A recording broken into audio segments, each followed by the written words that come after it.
mbokki jullit yi ñu ngi leen di nuyu bu baax di leen ndokkale ci weeru koor wi nga xam ne mooy weeru alquranul karim nga xam ne awaluhu rahma wa awsatuhu maghfira wa axiruhu itqun min an naar.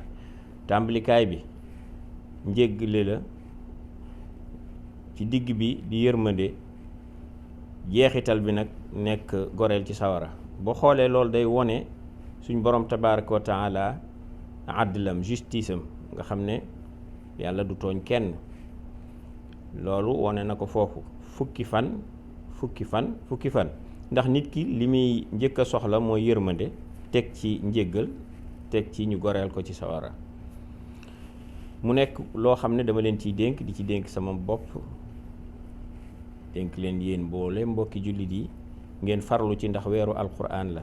di ci sarxe lu bari, di ci góorgóorlu, def seen naafile bu baax a baax.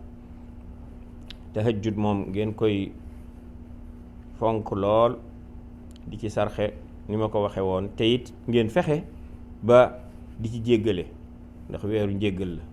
njéggal nag li ci am solo mooy nit ki dana jéggal nit,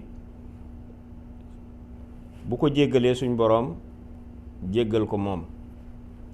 waaye nit ki mën naa fayu buñ ko tooñee, waaye suñ boroom daf ne jéggale moo gën. jéggale nag li tax mu gën, nit ki su fayee ko, su fayoo rek lam fayu loolu la cay am, day fayu lu toll ne li nga xam ne loolu lañ ko tooñoon. alquran day bañ tooññar bi, buñ la tooñee da ngay fayu lu toll ne rek lañ la tooñoon, waaye doo ca dolli leneen. te loolu wóorut, ndax nit ki mën naa fayu fekk fayu gam fayu ëpp. te loolu mooy lim tànnal boppam. li koy suñ borom tànnal nag mooy li nga xam ne moom la ne ko boo jéggalee la ma la dig. loolu nag moom moo am solo, te lam ko dig xamul nu mu toll. te suñ borom day buy may nit da koy may lam ko yéene rek. assalaamu aleykum wa rahmatullahi wa barakaatuhu.